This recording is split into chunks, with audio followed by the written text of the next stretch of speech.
කටක ලග්නය කටක ලගෙන් උපන්න ඔබට 2026 වර්ෂයේ පෙබ්‍රවාරි මාස 23 වෙනිදා දින සිද්ධ වුණු අඟහරුගේ මාරු අඟහරු කුම්භ රාශි ගතවීම ඔබට අදාළ ඉදි කරන්න වූ තත්ත්වය කෙබඳුද? අප්‍රේල් මාස 2 වෙනිදා දක්වාම අඟහරු මේ ආකාරයෙන් කුම්භ රාශිය ගමන් කරනවා. මේ කටක ලග්නය ඔබට අදාළව ගතියට විශේෂයෙන් ඔබගේ යෝගකාරක ඔබගේ ප්‍රබල යෝගකාරකත්වයක් අඟහරුට පවතින බැවින් ඔබට අදාළ විශේෂ පණිවිඩයක් පැවසිය යුතු ග්‍රහ නිමිත්තක් බව මුලින්ම මතක් කළ යුතුයි. කටක ලග්නෙහි ඔබගේ කේන්ද්‍රස්ථානයේ ඉතාමත් ප්‍රබල සූඵල දෙන ග්‍රහයයි අඟහරු ග්‍රහය. ඉතින් වන්ද කේන්ද්‍රස්ථානයකට සහ ත්‍රිකෝණ ස්ථානයකට අඟහරු අධිපතිත්වය දරනවා. ඉතින් ජෝතිෂයේදී පවසන මේ යෝගකාරක ග්‍රහය ලෙස මෙහිදී විශේෂයෙන් කටකයේ ඔබට අදාළව ගතන අඟහරු ගමන් කරන්නේ 8 වෙනිට. ඉතින් 7 වෙනින් 8 වෙනිට 7 වෙනි බලවත්ව රුචක යෝගී උදා කර තිබුණා. දැන් 8 වෙනිට අඟහරු ගමන් කරනවා.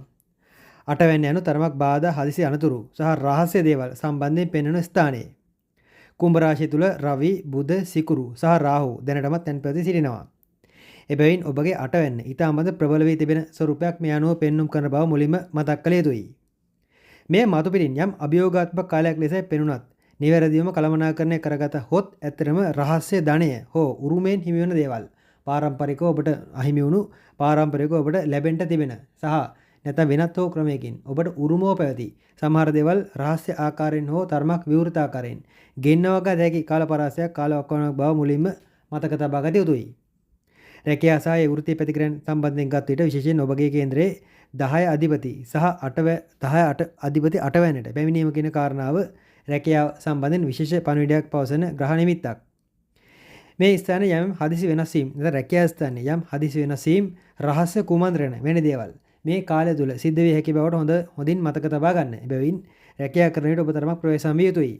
ඔබ ඉදිරියේ නොමේ පිටිපස්ස දෙස වැඩිපුර බලාගෙන සිටිය යුතුයි. මන්ද ඔබගේ පිටිපස්සෙන් එන හදිසි අභියෝග, හදිසි බාධා වීම, හදිසි කුමන්ත්‍රණ ආදී දේවල් තරමක් වැඩිපුර සක්‍රිය වන්නට නිමිත්තක් මේ හරහා පෙන්눔 කරන බව මතක තබා ගන්න. ඔබ කරන කටයුතු වලට බාධා එල්ල විය හැකි කාලයක් ඒ ගැන මුලින්ම මතක තබා ගත යුතුයි. ඊටමත් ඉවසීමෙන් රැකියාව කටයුතු ආදීදී අභියෝග ආදීට සහ රැකියාවේ පැමිණෙන අනිකුත් ප්‍රශ්නකාරී ඒ තත්ත්වයන්ට අදාළව මුහුණ දිය යුතුයි. විශේෂයෙන් රාහු සහ කුජ නැත්නම් කුජ රාහු සමග සංයෝග වීම 8 වෙනි සිදුවන විට රැකියාව ස්ථානයේ ඉහළ නිලධාරීන් සමග අනවශ්‍ය වාද විවාද වලට පැටලෙන්න ඉඩ තිබෙනවා. එවැනි වූ අනවශ්‍ය වාද විවාද වලට නොගින් ඉන්නට ඔබ වග බලා ගත යුතුයි. නිකං ගැටලු ඇතිවීම ඇතරම ඔබගේ පෞරුෂය මෙතෙක් කල ඔබ ආරක්ෂා කරගෙන පැමිණි යම් තත්ත්වයේ පෞරුෂය ආදී ඒ දේවල් වලට හානි ඇති කරાવી. නමුත් ඔබ පර්යේෂණ ශාස්ත්‍ර, গুপ্ত විද්‍යාව, පතල් කටයුතු හෝ රක්ෂණ ශාස්ත්‍ර ආදී ඒවයි නිරත වෙනවා නම් අන්න ඒවයින් මේ කාලේ ඉතාමත් සුබ ප්‍රතිඵල බලාපොරොත්තු හැකි බලාපොරොත්තු නොවූ අනපේක්ෂිත දියුණුවක් වෙන දෙයකට අදාළ කාරණාවක් මේ කාලේ පවතිනවා. ඉතින් ওই පතල් ශාස්ත්‍ර ආදී දේවල් ඔබ දන්නවා. ඉතින් මැණික් මතු කරවා ගැනීම ආදී දේවල් තිබෙන්නේ සහ গুপ্ত විද්‍යාව গুপ্ত ශාස්ත්‍ර ආදී ඒ විෂයන්ට අදාළව ගත් විටත් ඒවයි යම් බලාපොරොත්තු නොවුණු පැත්තකින් වාසියක් ලාභයක් අත්වන්නට තිබෙනවා. ඉතින් ඒ ගැන තරමක් සැලකිලිමත් වන්න සහ බලාපොරොත්තුවක් ඇතුව කටයුතු කරාට ගැටලුවක් නැත. අපි දැන් බලමු ඔබගේ ආර්ථික පැත්ත. ඒ ධනෙ සම්බන්ධ ඒ කාරණා වලට අඟහරුගේ මේ 8 වෙනිට ගමන් කිරීම කෙසේ බලපාවිද කියලා. විශේෂයෙන් මෙහිදී සිකුරු සහ බුධ 8 වෙනියේ සිටීම කියන කාරණාව විශේෂ වශයෙන් සැලකිල්ලට ගත යුතුයි. මේ නිසා සහකාර හෝ සහකාරය හෝ ඒ අය සමග ඇති කර ගන්නා යම් සම්මුතීන් සම්මන්ත ආදී ඒ අය හරහා ඔබට උරුම කර ගන්නට තිබෙන යම් වාසි ආර්ථික ලාභ උරුමයන් ආදී ඒ දේවල් ලං කර ගැනීමට යෝගයක් යෙදෙන බව තත්ත්වයක් උදාවන බව මතක් කළ යුතුයි. කෙසේ වෙතත් දෙවැන්න අධිපති රවි 8 වෙනියේ සිටින බැවින් හදිසි ධන හානි කියන කාරණාවට යම් අවධානයක් යොමු කරගත යුතුයි. ඒ ගැන මතක තබා ගන්න. අනවශ්‍ය වියදම් තරමක් පාලනය කරගත යුතුයි. එබැවින් ඒ ලැබීම් පැත්ත ශනිකව සිද්ධ වෙනා වගේම මේ රවි විසින් වියදම් පැත්ත සහ නාස්තිකාර පැත්ත මුදල් විනාශ කරගන්න පැත්ත සම්බන්ධනොත් යම් කතිකාවතක් සපයන බවට නිමිත්තක් යෙදෙන්නට තිබෙනවා. අප්‍රේල් 2 දක්වා කාලය තුල අවදානම්කාරී මූල්‍ය ආයෝජනවලදී තරමක් ප්‍රවේශම්කාරී වන්නේ ඒවට අත නොතබා ඉන්නව නම් හොඳයි. අවදානමක් නම් අත නොතබා ඉන්න. මොඳ ලොකු මුදලක් හානි වෙනවා. ලොතරැයි වාසනා උරගා බැලීමට මේ සුසු කාලයක් නොවේ කියන එකයි කෙටිම පවසන්නට තිබෙන්නේ. එබැවින් මේ අවදානම්කාරී ආයෝජනවලදී ප්‍රවේශම් වන්නේ ඉතින් ඔය සුළු මුදලක් වියදම් කර නිකන් ඔබ විනෝදාංශයක් ලෙස කරන දේවල් වලට නම් ගැටලුවක් නැත. හැබැයි මුදල් බලාපොරොත්තුෙන් කරන දේවල් වලදී යම් හානියක් සිද්ධ විය හැකියි. ඒ ගැන මතක තබා ගන්න. පවුල සහ සෞඛ්‍ය ආදී තොරතුරු වලට අදාළව අපි දැන් බලමු තත්ත්වය කෙසේද කියා. විශේෂයෙන් කුජ සහ රාහු 8 වෙනියේ සිටීම සෞඛ්‍ය පැත්තට අදාළ වැඩි අවධානයක් යොමු කරගත යුතු කාලයක් බව මුලින්ම මතක් කළ යුතුයි. විශේෂයෙන් වාහන පදවන විට ගින්දර විදුලින් ආදීන් ඇතිවන්නා වූ යම් අනතුරු ආබාධ ආදී ඒ දේවල් ගැන වැඩිපුර සැලකිලිමත් වන්න. ඔබගේ හදිසි අනතුරු හදිසි මිද වැටීම් තුවාල වීම වැනි ඒ දේවල් වලට අදාළ සලකුණු අප්‍රේල් මාස 2 දක්වා කාලයක් ඇතුළත යෙදෙන්නට තිබෙනවා. රුධිරය සම්බන්ධ හෝ උෂ්ණාධික රෝග මතුවේ හැකි තත්ත්වයක් මේ කාලය තුළ යෙදෙන බවත් මතක තබා ගන්න.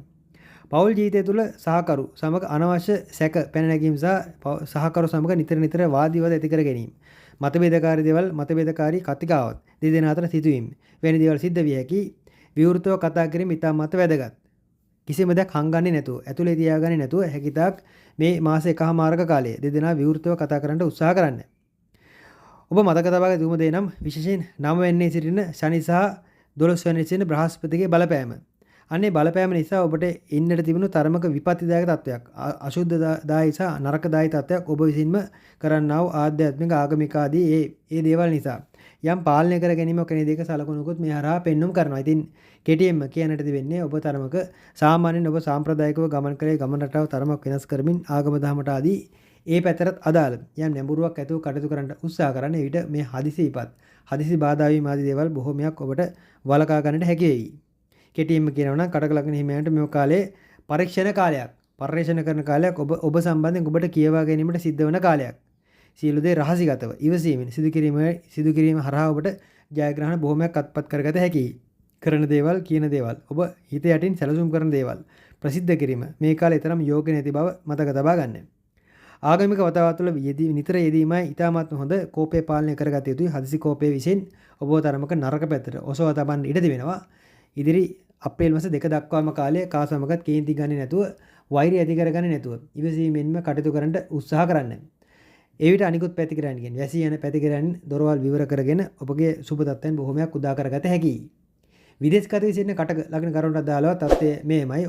ඔබගේ විශේෂයෙන් උසස් අධ්‍යාපන අධ්‍යයන ආදී කටයුතු අලුතින් ආරම්භ කිරීමට අදාළ යම් සලකුණුකොත් මේ හරහා පෙන්වුම් කරනවා. ඉතින් විදේශගත ඔබට විශේෂයෙන් ඔබ විදේශගත වීමට බලාපොරොත්තු වන ඒ ඉලක්ක සම්බන්ධන තරමක් සාධනීය ස්වරූපයක් පවතිනවා. හැබැයි මෙහිදී බොහෝ දේවල් හදිසියේ සිද්ධ වන තත්ත්වයන් ඇතිවීම සහ නැතිවීම ඔබට යම් ප්‍රසිද්ධිය, කීර්තිය සහ ඉහළ එසවීම ආදී ඒ ඇතිවීම නැතිවීම කියන කාරණා දෙකම හදිසියේ සිද්ධ වන නැති බව මතක තබාගෙන කටක ලග්න ඔබ කටයුතු කරනවා නම් හොඳයි. ව්‍යාපාරික සතුරන් මුණ ගැසෙන සහ සතුරන් ඔබට විරුද්ධව තරමක් ක්ෂණිකව අමෝරාගත හැකි කාලයක්. එබැවින් විශේෂයෙන් මේ කාලයක් වano කිසි කෙනෙක් තරහ කර නොගෙන ඉන්නට වග බලා ගන්න. ඔබ ව්‍යාපාර ශේෂ්ත්‍රයේ කටයුතු කරන කෙනෙක් නම් වෘත්තීය පැත්තට වඩා ව්‍යාපාරයට වැඩි බරක් දී තිබෙනවා නම් අනිවාර්යෙන් සතුරන් වැඩි වේවි. ඒ සමග ඔබට ඍජුව සටන් කරන්න සිද්ධ වේවි. හැබැයි සරණට යාම තරම් යෝග්‍ය නොවන බවයි කෙටියෙන්ම කියන්නට තිබෙන්නේ. ඉතින් සමස්තයක් ලෙස කටක ලග්න ඔබට දාල තත්ත්වයයි රැකියාව ප්‍රවේශම් කරගන්න ආයතන ප්‍රධාන සමග ගැටලුවකට නොයන්න. මන්ද මේ රාහු විසින් විශේෂයෙන් මාරුතු මැද වගේ කාලයක් වන විට ඔබ තරමක් රිද්දන්නට අවුල් කරන්නට ඔබගේ රැකියාව ඔබට එපා කරන්න ඉඩ තිබෙනවා. ඉතින් මාරුතු අවසාන කාලය වන විට ඒ තත්ත්වයන් සමන වීමක් අපේක්ෂා කළ හැකි. මන්ද අඟහරුගේ සහ රාහුගේ බන්ධනයේ ක්‍රමානුකූලව වෙනස් වීම කියන කාරණාව. ඉතින් ඔබ අවසර ගණනක් එකම රැකියාවක නිරත වී සිටි කෙනෙක්. නමුත් මේ කාලේ සමහර විට හදිසියේ ඔබට කුමක් හෝ තීරණයක් ගන්නට දැඩි පෙළඹීමක් ඇති කරાવી. අතිශයින් ප්‍රවේශම්කාරී වන්න. මන්ද හැඟීම් වලින් ගන්නා වූ තීරණ නිවැරදිම තීරණ නොවන නිසා